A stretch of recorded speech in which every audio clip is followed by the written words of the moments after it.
Friends, welcome back to my channel math magician Ankita. पिछले 2 videos में हमने एचसीएफ पढ़े थे, लेकिन मैंने आपको बताया था 2 मेथड्स है, राइट। एक बताया था प्राइम फैक्टराइजेशन मेथड और दूसरा बताया था डिवीजन मेथड, ठीक है। लेकिन ये थर्ड मेथड अभी भी एक बच गया है, शॉर्ट डिवीजन मेथड। जैसा कि उसका नाम में ही शॉर्ट है, तो ये सच में बहुत शॉर्टेस्ट मेथड है। अभी हम सॉल्व करेंगे तो आपको खुद ही समझ आ जाएगा। प्लस ये किसी बुक में दिया नहीं रहता है, लेकिन जब भी हमें जल्दी से आंसर की, जल्दी से एचसीएफ की जरूरत होती है, कोई ऐसा क्वेश्चन है जिसमें एचसीएफ का काम है, उसमें हम इसका यूज कर सकते हैं, ठीक है। ये सबसे जल्दी आंसर देगा। लेकिन आई वुड सजेस्ट, अगर इस पे मार्क्स हो, मतलब क्वेश्चन ही यही हो, तो आप इस मेथड का यूज नहीं करें, क्योंकि यूजुअली आपके स्कूल एग्जाम्स में मेथड का नाम स्पेसिफिक दिया रहेगा, तो आपको उसी मेथड से सॉल्व करना है, ठीक है। जहां तक मुझे पता है ये वाला मेथड एनसीईआरटी में तो नहीं दिया रहता है। इसके अलावा अगर आपकी कोई पब्लिकेशन, जो भी अलग अलग पब्लिकेशंस की बुक है, उसमें भी आप एक बार देख लीजिएगा। वैसे तो मुझे आज तक मिला नहीं, लेकिन चलिए ये सीखते हैं। बहुत अच्छा और बहुत जल्दी आंसर देने वाला ये इजीएस्ट मेथड है, ठीक है। So let's get started. मैंने 3 क्वेश्चंस लिए हैं, तीनों मैं आपको सॉल्व करके दिखाऊंगी। आप खुद ही कंपैरिजन करके बताइएगा कि मैम तीनों मेथड में से सबसे जल्दी आंसर किस मेथड से आया, ठीक है। और कमेंट बॉक्स में कमेंट करके मुझे जरूर बताइएगा। चलिए तो पहला क्वेश्चन स्टार्ट करते हैं।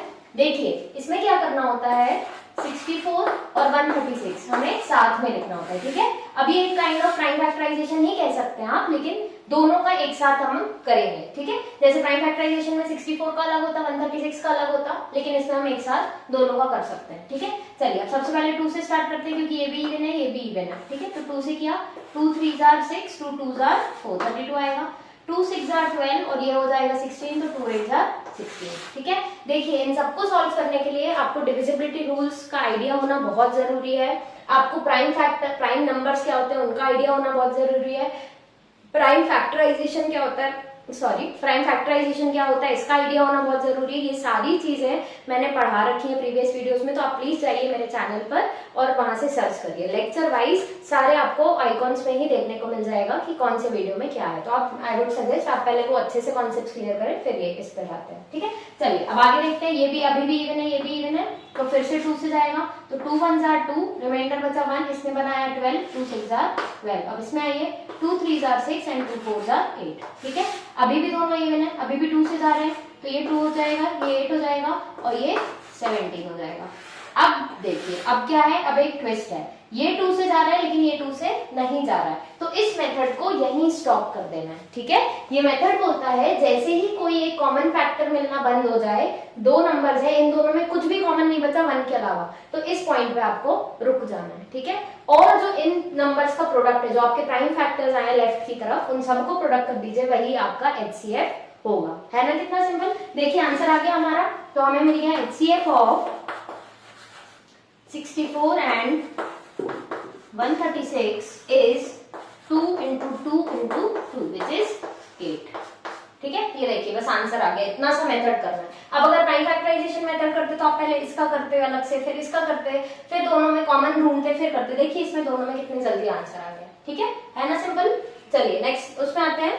नेक्स्ट वाले मेथड में देखिए अब 3 नंबर्स है, ठीक है। तो 2 हो, 3 हो, 4 हो, कोई फर्क नहीं पड़ता, हमें सबका ये प्राइम फैक्टराइजेशन, ये शॉर्ट डिवीजन मेथड सबको एक साथ लेके लगा देना है, ठीक है। और थंब रूल क्या है, याद रखेंगे ना बात, जैसे ही कुछ भी कॉमन फैक्टर मिलना बंद हो जाए, वहां पे हमें रुक जाना है। ये 8 है और ये 17 तो प्राइम होता है, तो इसके 2 ही फैक्टर्स होते हैं, 1 एंड 17, और ये 8 है, मतलब ये सिर्फ 2 ही ऐसा प्राइम फैक्टर है जो इसको डिवाइड कर सकता है। तो जैसे ही कुछ भी कॉमन मिलना बंद हो गया, हम रुक गए और हमने एचसीएफ निकाल लिया। चलिए नेक्स्ट क्वेश्चन पे आते हैं। अगेन 210 लिख लीजिए, 315 लिख लीजिए और 525 लिख लीजिए, ठीक है। अब जिसने डिविजिबिलिटी रूल वाला वीडियो देखा होगा, उसको देखते ही समझ आ गया होगा कि हमें ये 5 से स्टार्ट करना है, ठीक है। ये 2 से जा रहा है, पर ये 2 से और ये दोनों नहीं जाएंगे, तो सिर्फ जो तीनों या दोनों में कॉमन हो वही उसी नंबर से डिवाइड करना है। चलिए 5 से स्टार्ट करते हैं।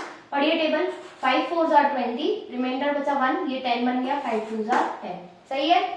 चलिए आगे देखिए, 5 6 जार 30, रिमाइंडर बचा 1, इसने 15 बना लिया, 5 3 जार 15, ठीक है। अब इस पर रहिए, 5 1 जार 1, 5 1 जार 5, देन ये 2 नीचे आएगा तो 0 लगेगा, क्योंकि जब जब एक डिवीजन में एक नंबर नीचे आता है। इसमें देखिए ये बहुत बच्चे गलती करते हैं, अगर आप भी कर रहे होंगे तो आपने मन में इसको कितना ले लिया होगा, 15 ले लिया होगा, ठीक है। तो आपको इसको हमेशा चेक करना है। ये मैं पढ़ाती हूँ बहुत बच्चों को और ये मेरा पर्सनल एक्सपीरियंस है कि 525 डिवाइडेड बाय 5 सारे बच्चे 15 लिखते हैं, which is very very wrong.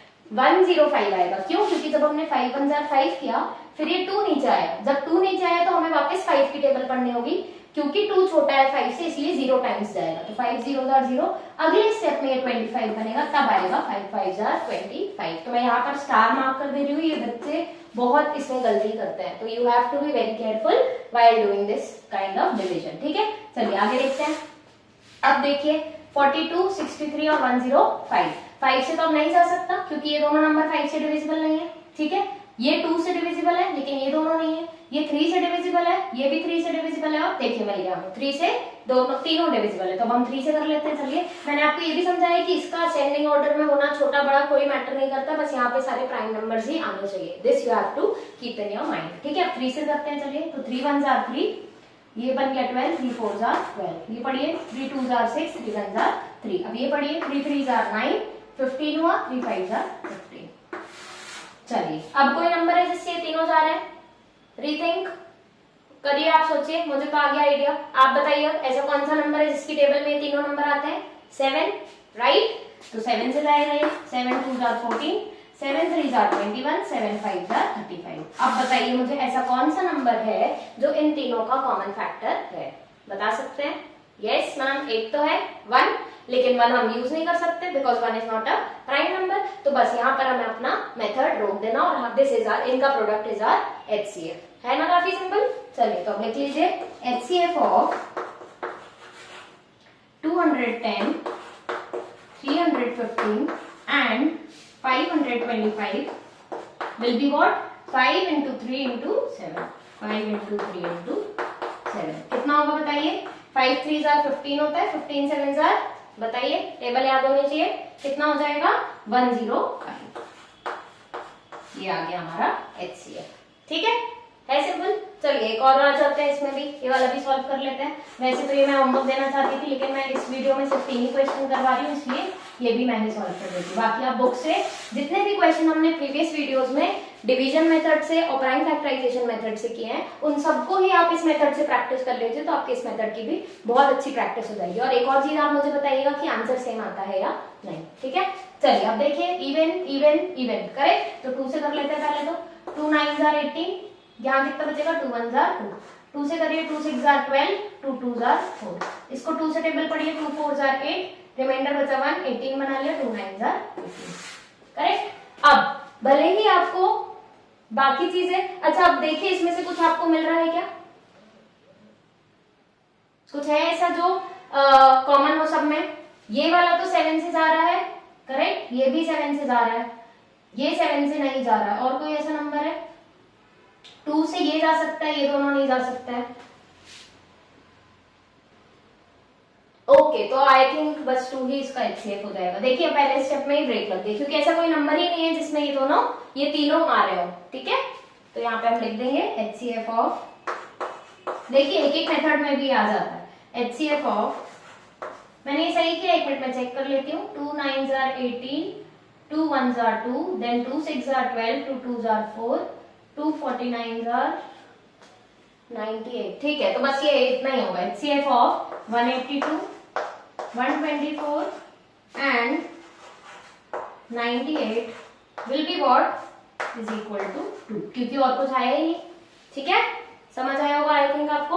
तो ये वाला मेथड आप ये जरूर याद रखिएगा, और ये वाला मेथड इजीएस्ट है जैसे कि मैंने आपको बताया, लेकिन ये कहीं बुक में दिया नहीं रहता, और इस मेथड से यूजुअली HCF निकालने को स्कूल्स में बोलते भी नहीं है, ठीक है। तो ये मेथड मैंने आपको स्टार्टिंग में बताया था, आप तब यूज करिए जब आपको HCF की तो जरूरत हो, लेकिन वो मेथड कहीं शो ना करना, उस पर्टिकुलर मेथड में कोई मार्क्स ना हो, ठीक है। तो आई होप आपको ये वीडियो अच्छा लगा होगा, पसंद आया होगा और समझ भी आया होगा। बाकी आपका होमवर्क ये है कि पिछले वीडियोस में हमने जो HCF निकालने वाले क्वेश्चंस किए थे अलग अलग मेथड से, उन सारे क्वेश्चंस को आप ट्राई करिएगा शॉर्ट डिवीजन मेथड से, ठीक है। So thank you so much for watching my videos, please like share and subscribe.